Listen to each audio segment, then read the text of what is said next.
Hey everybody, I'd like to talk about a new drill bushing kit developed by Jim Kibler that'll be included with the rifles going forward. If you'd like to get one of these kits and you already own a rifle, call the office and they'll send you one free of charge. I did want to start out with a tiny apology to some of the very nice folks that have sent me notes asking to kind of follow along with my kit build.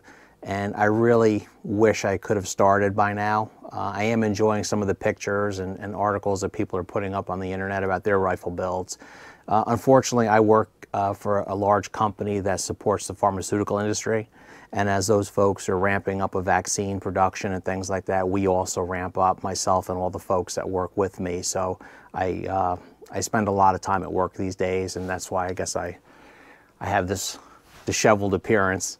But I'm hoping to get started pretty soon on it, so I got my fingers crossed with that. But what I want to talk about is the drill bushing kit, and it's something that Jim came up with. I think it's a great idea. From what I understand, Jim developed this kit based on feedback from customers about parts of the kit they found challenging. I think it's a great idea to have this drill bushing kit to keep the stock from being wallowed out while you're drilling through the wood for the pins.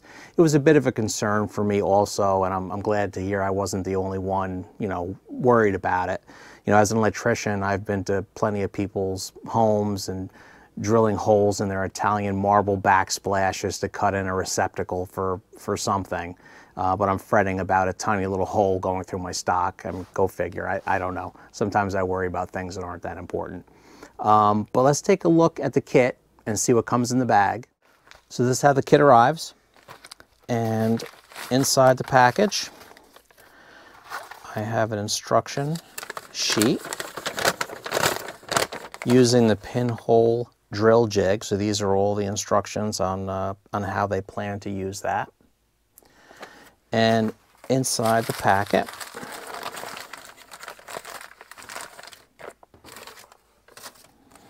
get this bag open for you.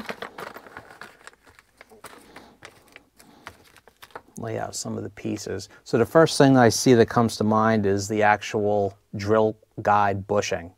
So you can see it's just a knurled brass piece. I don't know if we can see that it's hollow down the center with a hollow tube, knurled piece of brass. They also give us a drill bit with a collet adapter that chucks into any drill. And this drill bit fits inside the guide. So this should fit exactly right inside that guide. And it does. So that's good. And then they also give us a 63 thousandths drill bit, which is, I believe just a hair bigger than 1/16. And that's included. And they also give us a tap. And in one of my previous videos, you may have seen an 832 tap. I wasn't quite sure what to do with it, but now that I know, since this is being included with the kits, this is just to clean up some of the threads and make things line up a little better. I've set up my stock. Not that I've even started this project yet, but I just wanted to set it up to get an idea how this toolkit's going to work. I do have my trigger guard assembly. You can see it's as cast. I haven't done a thing to it. I set my stock up in my vise here. You can see how everything's inletted. The holes are drilled.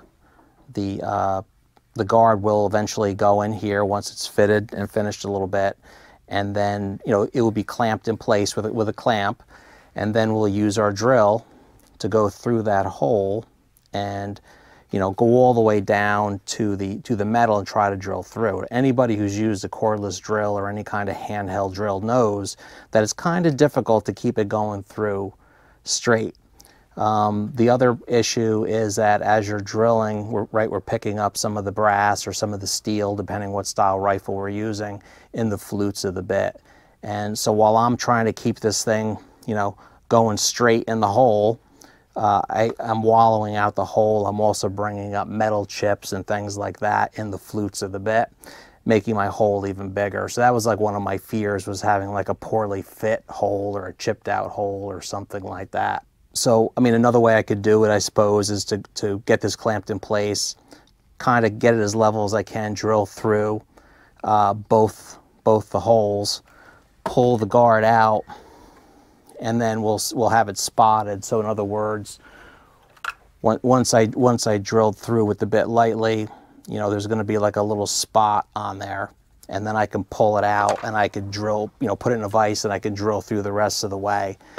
My concern with that is that once I, you know, spot the metal, I drill it out, I put it back in, there's a pretty good chance that the holes aren't going to line up. And I don't know what's worse, having a walled out hole or having the part that doesn't fit and I have to egg shape the hole to make it work. So I think what Jim came up with is a much better system. He's got the drill bushing, and the drill bushing is simply going to go right into his pre-drilled hole, and you can see it just pushes right in. So my completely unfit, you know, piece here would get clamped in place. This would go right down to the metal. So that's sitting right on top of the metal right now. We'll use, you know, we chuck Jim's drill adapter and drill bit in there.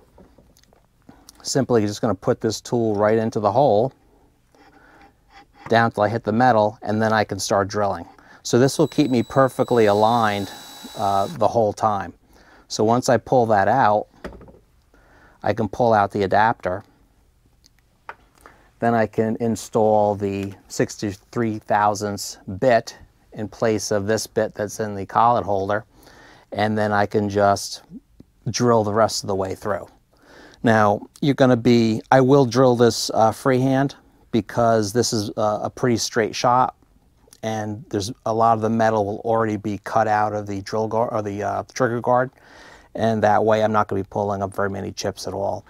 And once we've drilled through with the second bit, you know, with the guard in place, we're going to cut a piece of pin stock, you know, to whatever length we want, cut it maybe right about here. We're going to chamfer the ends with a file or on a you know, sanding wheel, something like that.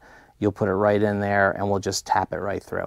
And it's going to be perfect every time with this kit that Jim came up with. So one less thing to worry about, and he's really listening to his customers, which is a nice thing to see. The other thing we could use the drill guide bushing for is the ramrod pipes. And you can see we have the holes pre-drilled. Here's the slot for the ramrod pipe. We're just going to slip the bushing right in there. The ramrod pipe will be right up inside the slot. Of course, I'm not fitted in there yet. It would go down to the metal.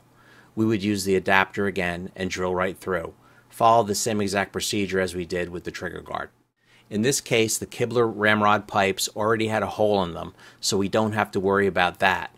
But this will come in really handy if you're working on a mountain rifle, because currently the ramrod pipes don't have a hole in them, so this will be a very handy tool for that style rifle. The last thing I want to talk about is the included 832 tap. I think that's going to come in pretty handy when assembling the rifle.